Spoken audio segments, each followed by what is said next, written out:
Good morning, everybody. It's Barbara Katie here. As you can see, I am not at home in West Virginia today.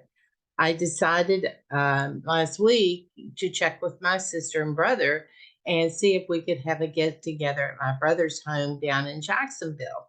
So Judy and I drove down here on Saturday to enjoy the warmth, and the weather has just been beautiful and to visit with each other. It's a gift we give each other every year, more than once if we can possibly make it, because we live in different states and they're a distance to travel. It's a 12.5 hour drive for me to get to my brother's home. So I just can't hop in the car and zip down the road and say hello and share a cup of coffee. Um, Most of us, I think, know how this is because we have family near and far. My children are the same way. They live in different states too. And so we have to plan to make best use of the time that we can get together. And that's all part of self-care, is to spend time with those with whom we care about the most, and to make time to allow us to share our lives with them in real time, for uh, many different reasons. I love my brother and sister dearly, and this is just a wonderful, wonderful opportunity. Um, we've laughed so much already. My brother's children came over. We played some games. Um, I was beaten thoroughly in the game, which was even more fun because sometimes it's fun not to be the winner. You get lots of sympathy that way. But it's been fun. And as I look back on the start of this year, which I dedicated the beginning of the year to taking better care of myself and making sure that uh, I was the best person I could be to be able to sustain the journey that I'm on. I find that I've made some real progress. The month of January was so successful. Um, in so many ways other than just weight loss. I did achieve weight loss, and that's always excellent, but I achieved other things as well. Um, I found out that in a busy day, you can always find ways to move a little bit more, to stay active, to stay flexible, to be able to make sure that your metabolism stays up and you can actively go through your life. I learned that I could simplify my meal planning in a way that works for me, that includes some of my very favorite foods every day, which makes me happy and makes me want to uh, continue forward. It's like building a new way of living my life as opposed to doing something temporary until I reach a certain number on the scale. I've been practicing deep breathing just to take time to center myself, to ground myself in the moment, and to make best use of the time. When all of the noise and confusion that can impede us on any given day, with telephones ringing, with texts coming in, with messaging coming in, it can be overwhelming. The the chatter that goes on around you. And I've learned how to be able to quiet that noise and focus more meaningfully on whatever the task is that I have at hand. Um, Last week, we went through an exercise on gratitudes and writing things down that we appreciate, that we're thankful for, that make us happy, uh, uh, recalling memories, recalling keeping a positive state of mind in order to appreciate the blessings that come into our lives. And this week, I thought we might just spend a few minutes on stuff. I don't know about you, but I seem to attract stuff like a magnet. I don't know where it comes from, but all of a sudden it's piled up on the dining room table. And I look at it and I say to myself, Where did you come from? How did you get there? Who brought you into this place? And it's me and my stuff. I first discovered this phenomenon when COVID began. And it seemed like every time I came through, and that's the drop point in my house is the dining room table. And every time I went through there, and that's the main pathway through my house, more stuff appeared. It was just amazing to see so much stuff accumulating. And just a second, my brother just popped into the room. Uh, and he's apologizing now for interrupting me because he didn't know I was on a Zoom call. I'll be done in just a few minutes. Would that be okay? Thank you. That was fun. I should have made him come over here and peek down at the computer so you could see him because he's a cutie pie.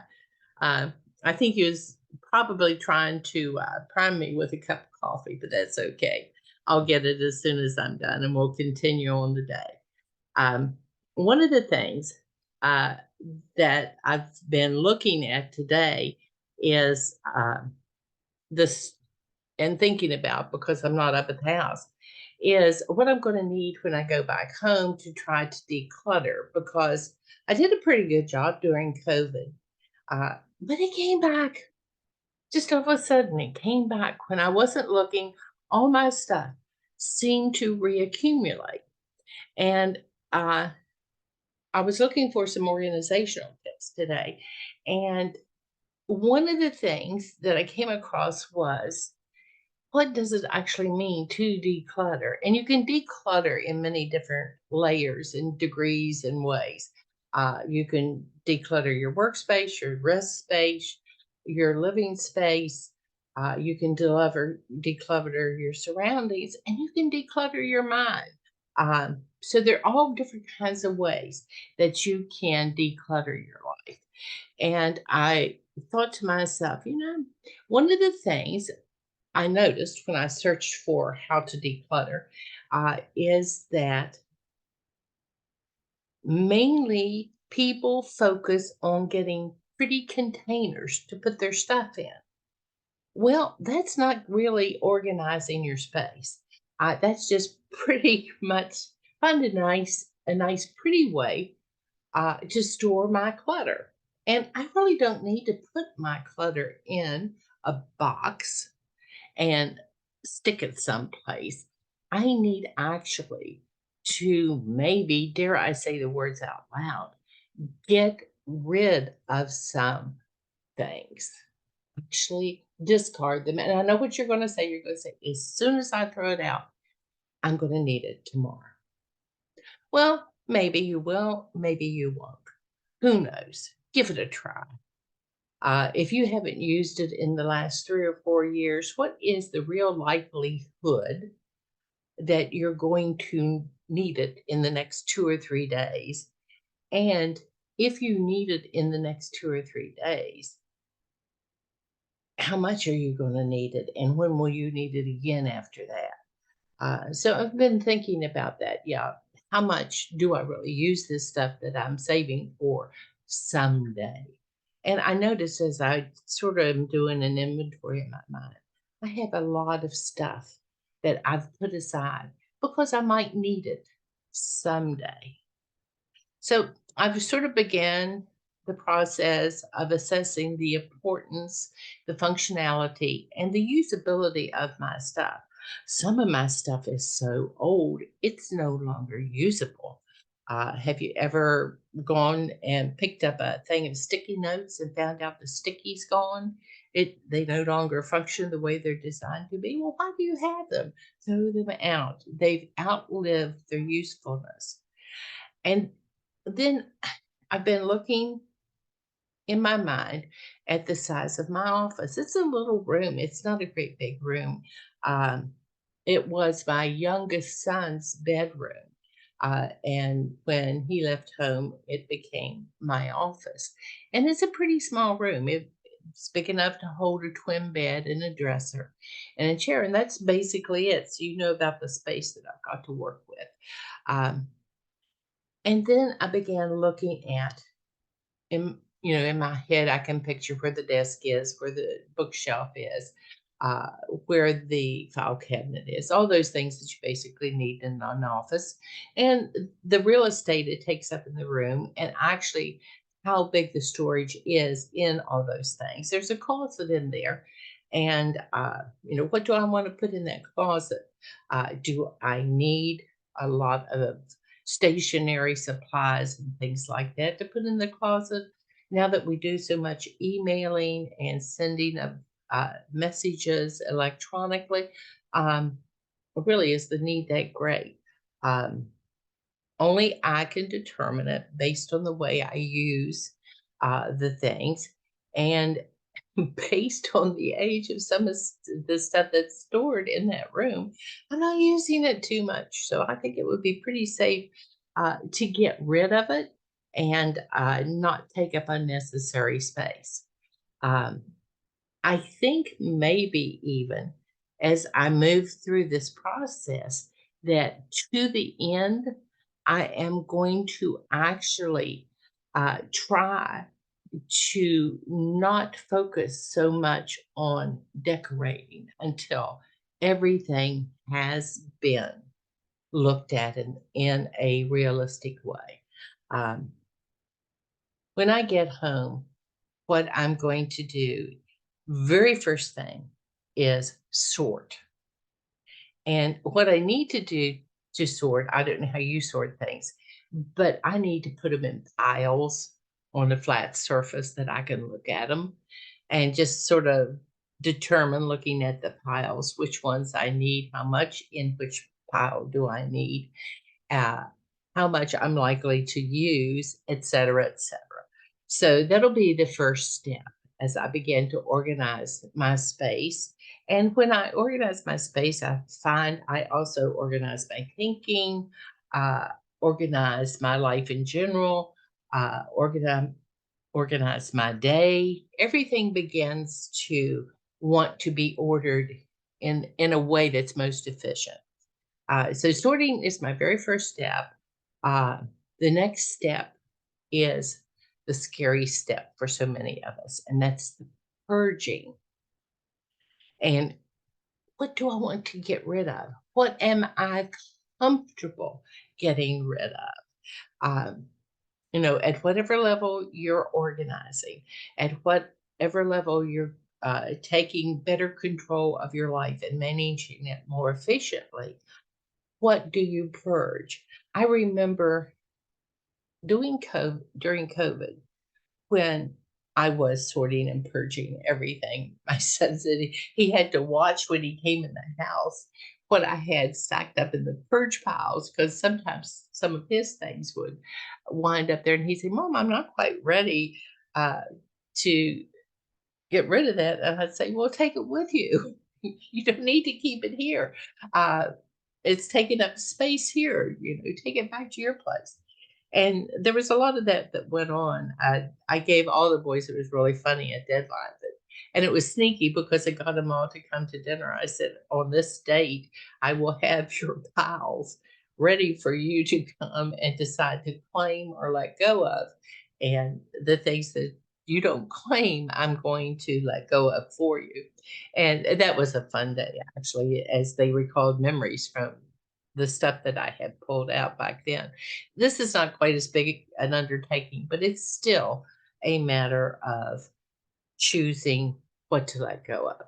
And one of the things that I've looked at is relationships. Are these relationships good and solid, supportive, hopeful in what I'm trying to accomplish in my life?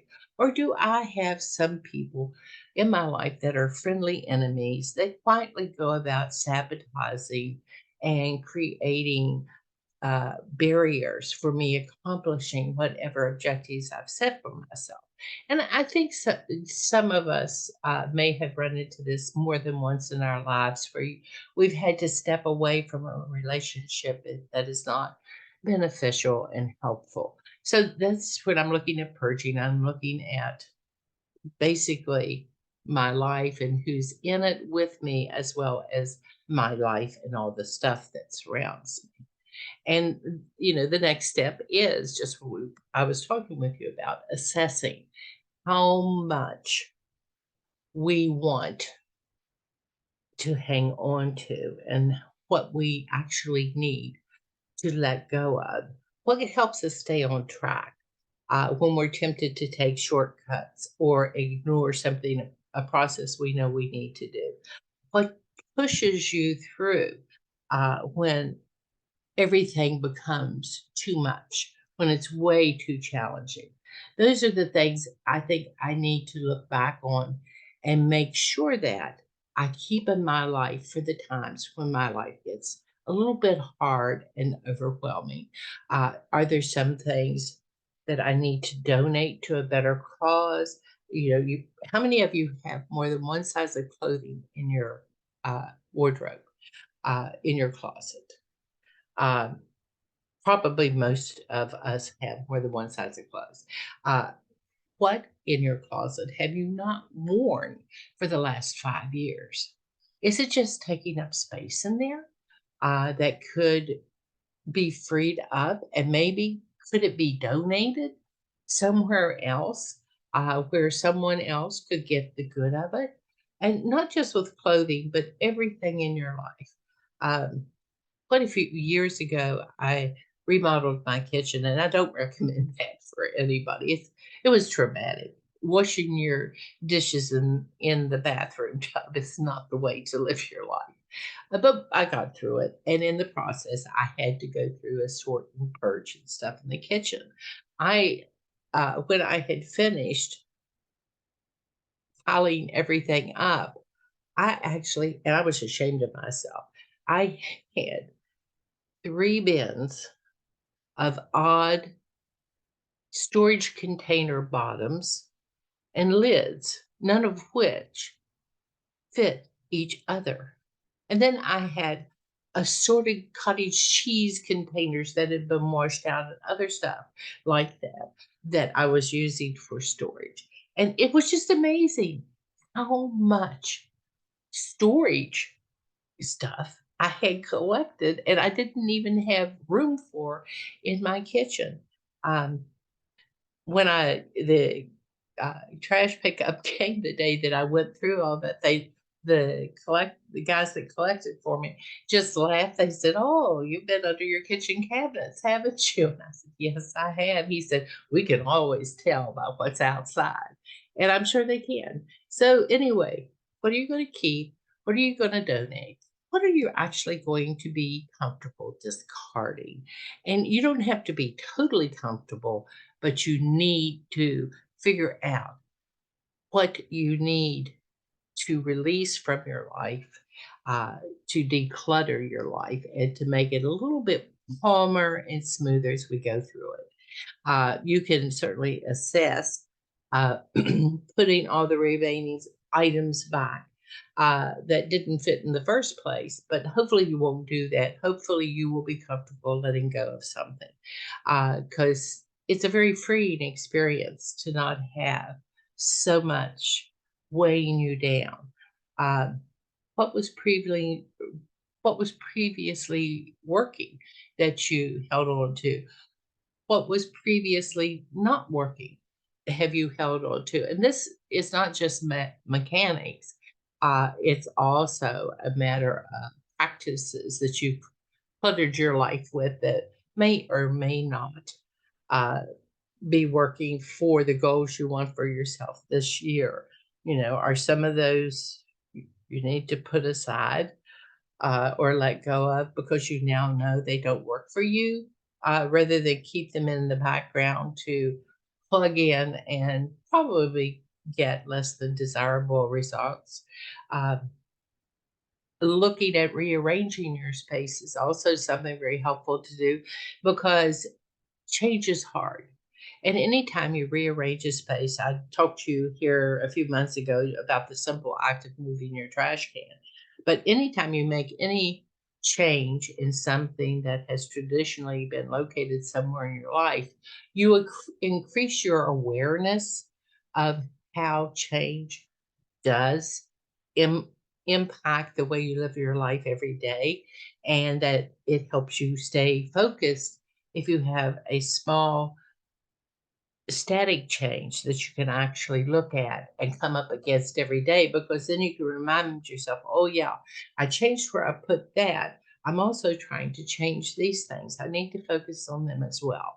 So actually doing some change of location of furniture, whatever, can be a way to keep you more mindful and in the moment as you work at staying focused in your life. Um, we're gonna give it a try, and we're gonna think about it and move it along slowly, one step at a time in an organized way, hopefully. And that brings me to the fourth step that I use when I'm trying to look at, um, what I'm rearranging and reorganizing to make a change in my life. And that is, how am I going to contain it? How am I, with these changes I'm making, compartmentalize it in a way that is going to be handy, that I can actually get my hands on it when I need it, use it when I need it, and put it in a place that I will remember uh, when I don't need it. And that's wonderful, to do, because that's when you're sort of beginning to see how your space, your mind, uh, how your daily life evolves is going to be shaping up and living. Um, that's when you can go and buy some cosmetically different things in which to contain your stuff that you has decided is essential for your well-being, and give the place a fresh new look. And it's like giving your mind a lift as well. You know, you get a fresh new outlook as well. I have always found that taking the time to reorganize really impacts your whole being. It's just not about one location or two locations or whatever. It's about how you think about what you're wanting to accomplish. And that is just wonderful. And you want to choose things that bring you pleasure. Uh, as you put things away or you compartmentalize the things in a different way, uh, do you have collections that you want to hang on to that you enjoy looking at throughout the day? Or do you want to retire them maybe for a while? Not necessarily throw them out, but replace them with another collection that has different types of meaning to it. Uh, can you get to the things that you want to be able to use on a regular basis conveniently? Or do you have to make a major effort, like climbing into the attic to drag out a box? If you think you're going to be using it on a regular basis, make sure it's handy for you. You're much more likely to use the things you can get your hands on quickly than you are to use the things that you tucked away uh, deep in the corner of the closet. Are the items actually located in an area close to where you will be using them? Or are you going to have to try to remember where you put them in your reorganization frenzy? All these things have been going through my mind, and my brother and sister and I have actually uh, had a reason to talk about this, because unfortunately, as happens when families age, you inherit things from loved ones, and that's a wonderful thing, and you treasure them. But uh, you can get overwhelmed by the amount of things that have come to you from those who have passed on and left you some of their treasures as well. And that was hard to me at first, because I wanted to save everything, because I was afraid if I let go of something, I would also let go of the memory. And that's not true. It is absolutely not true.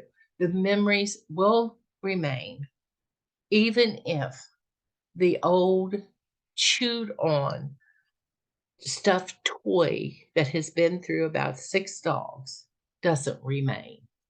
Uh, and that took a while for me to be comfortable letting go of, to trust myself to keep the memory alive and this has been really helpful for the 3 of us as we've sat together and we've shared memories.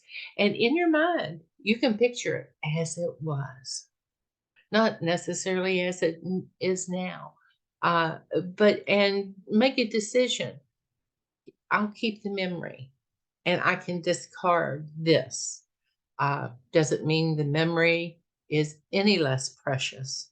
But that's the thing I find I want to hang on to most is the good memories.